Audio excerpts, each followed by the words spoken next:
had a little back porch with a bathroom. We But have that was very on modern the street. stuff then, to have a bathroom at the house instead of one out in the backyard. So it had a little bathroom and all that, you know, and there was porch steps going up to it and a screen door. Very good layout. And he said one day Kurt was sitting there and he had his back to the door, sitting at the kitchen table. He heard the door open. Well, back then, nobody locked their doors every night. They didn't do anything. I mean, they didn't have to. And he said, come in, you know. He didn't hear no more. And he turned around, there was nobody there. Okay. He violated one of the basic superstitions of the South.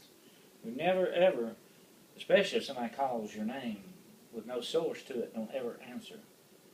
I've had a lot of people tell me that's death. And if you answer him, he'll get you. He's calling for you. That's a very old superstition. And you're supposed to never invite anyone in That you without can't seeing see. them. I started saying I wouldn't either. Or if they're vampires too. Yeah. That is a very mystical thing. There is something about doorways and windows, the openings, that has a mystical like connection to them. A lot of people will tell you to be very, very careful who you invite in or what you let come in your house. As you, especially being the owner, you have a certain tie to that. And that's why, according to superstition, the vampire or any evil spirit, supposedly, I can tell you though that don't go that way. They don't follow that rule. But the vampire says, "Oh, you must invite me in. You're the owner. You invite me in, and you have to invite them in. Then they have power over you." See what I'm saying? So that's just basically what that lie said. So he kind of violated that when he didn't turn around to say who wants to come in. He just said, "Come in." What did he invite in? Okay, I'm getting to that. Okay. So anyway, not long after that incident, Mama got ill. She got very sick. Started getting sicker and sicker and sicker. Even Papa was very concerned. I mean, he didn't know what to do. I mean, you know, and they didn't have money for doctors. You know, back then doctors would come to your house too. Well, they didn't have that. So Mama prayed about it. And I don't know, you know, she didn't tell me exactly what she prayed. But she prayed about it and said the Lord spoke to her and said for her to go or get someone to dig under the back doorsteps. So she got my mom to go out there and dig under the back. Now the back doorsteps back in those days were cement. It was regular wooden steps. You could go under them. I played under them many times when I was a kid. They didn't have them built in or anything. And so we went and dug under there, and about a foot or so down, he hit a bundle that she said was a bundle. I remember telling me this very well. I wish I could have recorded it for you to hear. She said it was a bundle, and it was a pretty good sized bundle of cloth. And that's what I had done. I had bundled my cloth up and tied it. But so Papa brought it in the house and showed it to her. And she said, David, unwrap that bundle.